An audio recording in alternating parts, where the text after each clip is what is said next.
Hedman, the most iconic female darts player who ever existed so far. What first attracted you to darts? Oh my, what attracted me to darts? I was born in Jamaica and my parents came to the UK. I'm one of 7 children and there were 6 of us that was left in Jamaica and 1 was born here. So in 1973 when I came to the UK, I knew nothing about darts. But what happened in that time, you have to send for the eldest child first. Obviously, once they get to 16, they need a working permit. So the eldest 3 came first and then the next 3.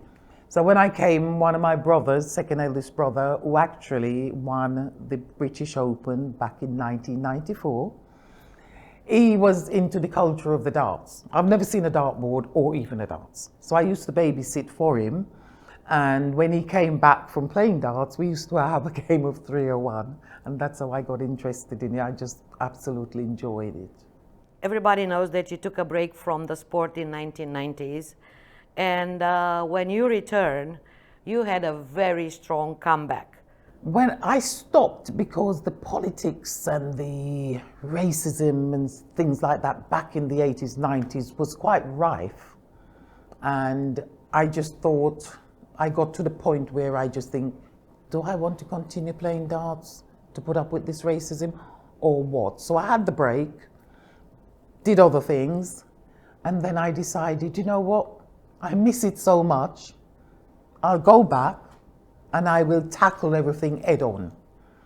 So basically, if I was playing and someone said something and I knew exactly who it was, I would confront them. I wouldn't just like let it simmer and it affected my game. So when I came back, I just decided, if you say something, not say it into my face and then we deal with it. And basically that was it. Looking back, is there a particular moment or achievement that stands out as the highlight of your so long career?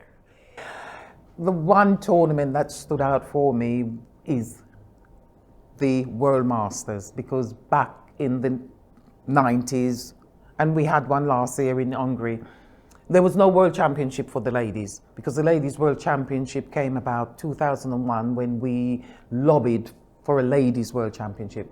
But winning the World Masters back in 1994 was the highlight, because it was the World Championship then for the women.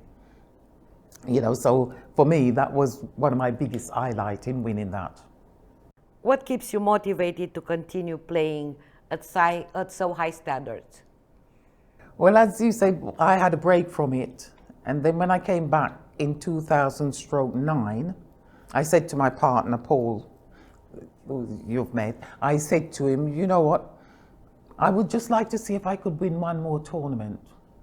And that was all I set myself, just to see if I could win one more tournament. And as you said, I've been competing at a very high standard. The girls are getting so good right now. But it was just to see if I could win one more tournament, and the rest is history, because I'm still going, even at the tender age of 65. So yes. How have the opportunities for women changed since you started?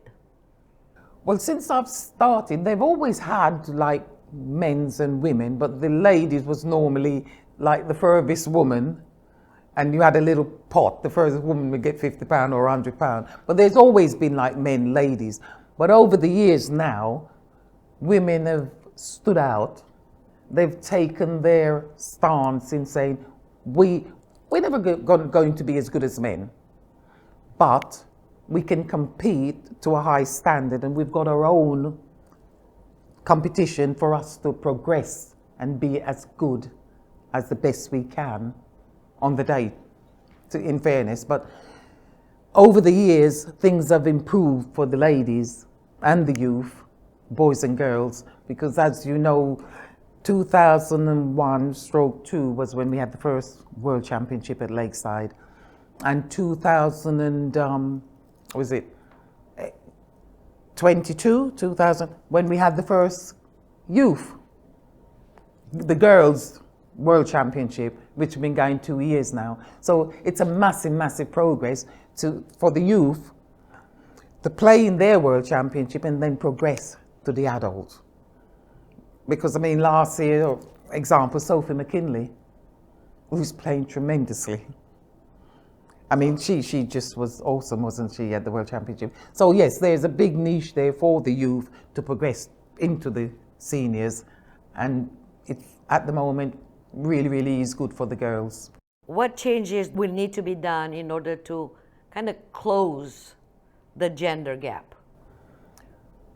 In all honesty, I don't think that gender gap will close. You have the high rung of the men, and even the high rung of the women. You will always have that one lady that will stand out. And at the moment, it's Bo Greaves. And in all my 50 years of playing, I have never seen a woman as good as Bo Greaves who can compete against the men. But in every sport you look at, there's always one man or woman that stands out in the crowd. And that's what we have in Bo Greaves. But as the closing of the gender, of course the ladies can become good, but at the end of the day, I don't think the majority can compete with the men. But you will always get the lower level that they can, that the top end of the ladies can compete with the lower end of the men, and that will be it.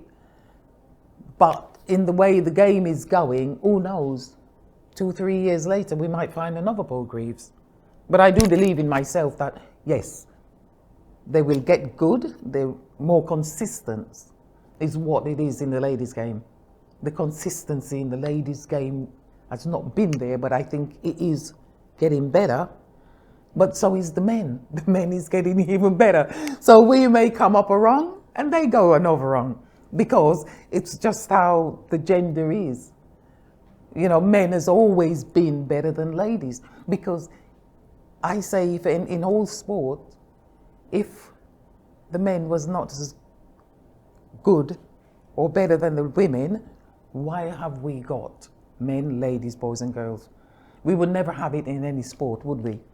If we were all on the same level, you would never have that. It would be just one big open. True. And if it becomes one big open, as I said, the only woman on this planet right now is Bo Greaves that could do it. But that's just one. And one doesn't make the all thousands of women that plays the game. So we need our own tournament for us to develop, to do our own thing and be an individual. Because that's what young girls aspire to. Now they will aspire to Bo Greaves because she's that good. So they will set that standard to be as good as Bo Greaves. And same as Luke Littler. Now the young boys are now setting their standard to be as good as Luke Littler. And that's why you need those boys, girls, men, women. And it always will be. The prize money and sponsorship opportunities in men's darts far outweigh those in women's darts. Do you think that we'll ever see a true equality? No. Because in fairness, like the Romanian Open, how many men we have? What, 300-400 men? And we have, what, 100 something ladies? Yeah, yeah. A little over 100. Yeah. So to me, I have never say equal prize money, but a fair prize money. Because when you have that many entries of men, they deserve to have XX amount. But the ladies, it's not even half, so deserve to have a fair prize money. Although, yes, it costs us exactly the same to travel and stay hotel. I get that. And that's why I say it should be a fair prize money, but never the same, maybe half, which I think would be a fair, but never the same, because you have so many entries in the men compared to ladies. What does your training routine look like? Have you changed it over the years? Well, in my early days, when I say I used to have a normal job working 9 to 5, once I realized I could play decent darts, and in fairness, I've always played against men more than I did women. That's why my game is at the level it is, or has been. But the 9 to 5, I played basically 7 days a week. So I used to play Monday to Thursday, some league somewhere, and on a Friday I'd look out competition in the magazine and I'd go to it. If there was nothing, then I would have a friend and we would go to the pub and practice. And that's what I did then. But then when I stopped and I came back, I've been working nights now for 28 years for the Royal Mail. And once I started to play again, I asked if I could have a dartboard in the recreation room. So in my break, I have 20 minutes. And I have a gentleman who loves playing. So basically, we go in and we do 20 minutes round the board on doubles. And that's all I do in the week. And then I go to the competition, find someone, and we're on the board practicing. And that's all I do. Who do you think has been your toughest opponent over the year? The biggest opponent over the years has been me. It really has been me in, as you asked me earlier, the mental side of focusing, concentrating and juggling things. And as you know, I play pairs with Bo Greaves. And I just, in my head, I'm thinking, I wish I could be a Bo Greaves. I have my moments where we all have that moment where we can play as well as Bo, but it's that consistency level that we lack, isn't it? As you know, you play yourself and you have legs where you think, God, where did that come from? And then the next minute, we're absolute rubbish. And you think, but that's how the game is. You know, talking about Bo Greaves, I know you have been a mentor to her for a very long time. And she holds a record, I don't think it will ever be broken, scoring 3 180s in one game. Mm-hmm. The Dutch the Dutch pairs, doubles. yeah. Last year, she played with Joe Rolls, didn't she? Yes. Do you know when she did that, I said to her, why do you never do that when I play with you? I won't tell you the answer, she told me. I can figure it out. You have won countless titles. Is there one tournament or achievement you're still dreaming of securing? I think the whole world knows it's the Ladies World Championship at Lakeside. And you know, I've been in the final 3 times, as you know. And I will always remember the first one when I played Anastasia. I thought the caller said 32, but I had 42 left. And I went for the 32, and then I looked and I thought, oh, God. And then I messed it up. And then the next leg, I had 100, and I went treble 20, double top, and my head would not allow me to leave it, to say, because all I kept thinking, if you had messed up, you would have been world champion. And that was it.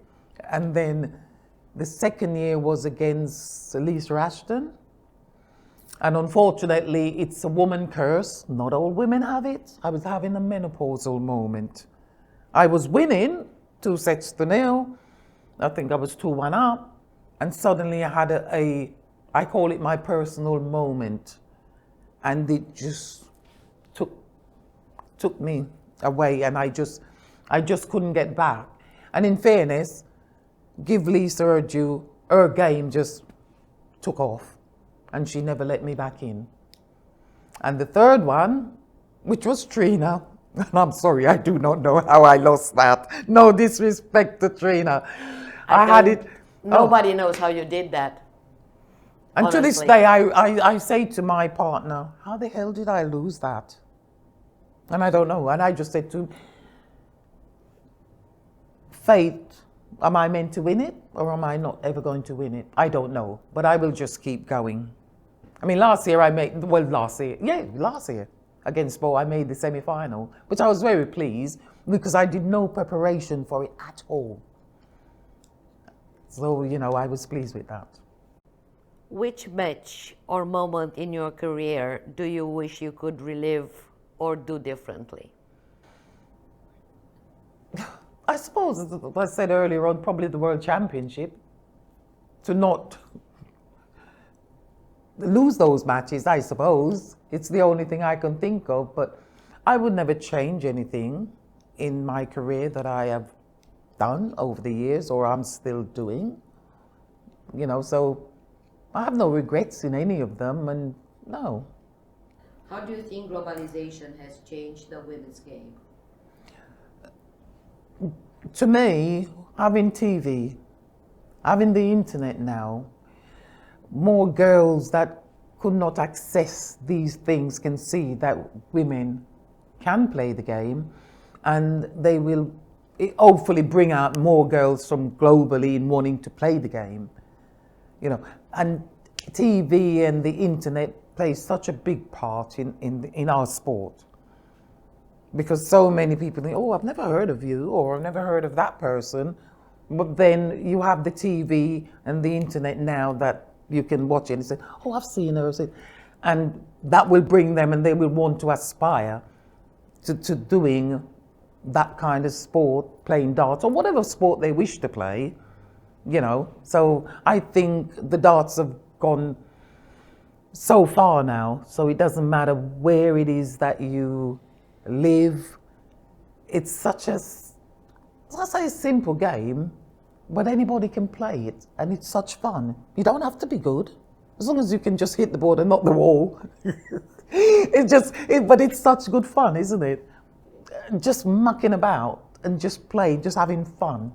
Yeah, the digital era that we're in, it gives, as you say, ladies across the globe, ladies, men, boys, girls, to be able to, if you have a setup, to play the best or the not so good, so they can compete with them to improve their game.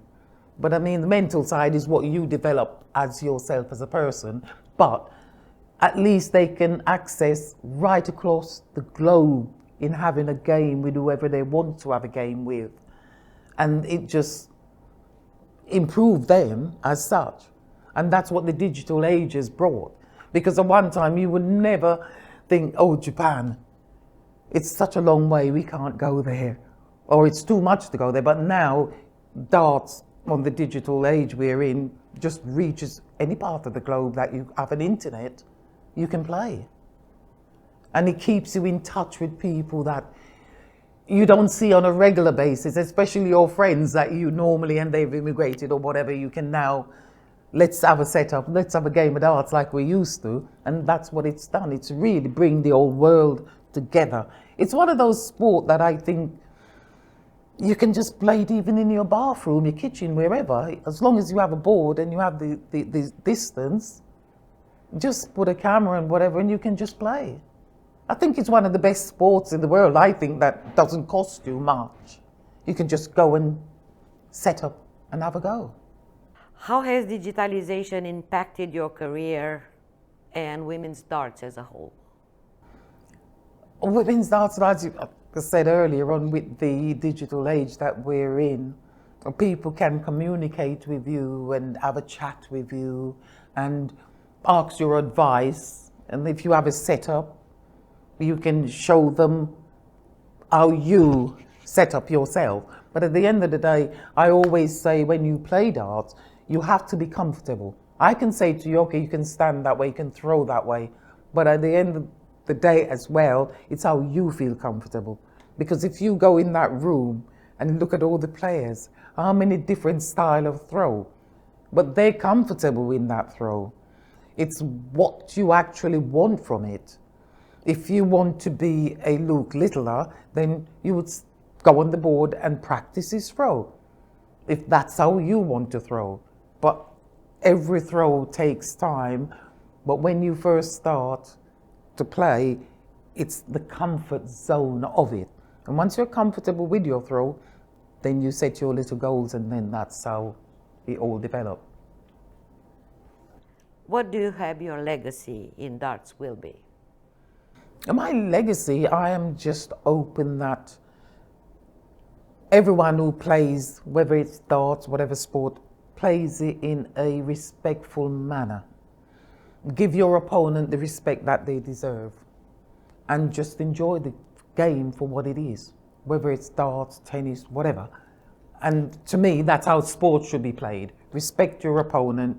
You win, you shake their hand, then go away, do your bit. But do not disrespect anyone, whether you think you're better than them or they're better than you. Just play the game, enjoy, shake their hand, and do your thing. What advice would you give to a young girl, especially from diverse backgrounds, who dream of becoming professional darts player? Again, it's you set little goals. The saying is, you learn to walk before you can run. So you set little goals that you wish to achieve. Once you achieve that, then you set another little goal. And you just have to work hard, because like anything, there are some people that are so natural that they don't have to work that hard. And there's some people who has to work hard at it. But you always set little goals that you wish to achieve. And once you achieve that, you set another little goal. And that's how it develop until you reach to the point that you want to reach. And you know what? Even when you're at the top of the tree, there's always still something that you feel, that most people feel, oh, that's not right, I've got to have a go. But that's whatever sport is all about. You're never happy with how you are, but you just set little goals and just work to it. And as I said, enjoy it. Because if you don't enjoy it, you are never going to achieve where you want to go. But as long as you enjoy what you're doing, things just fall into place.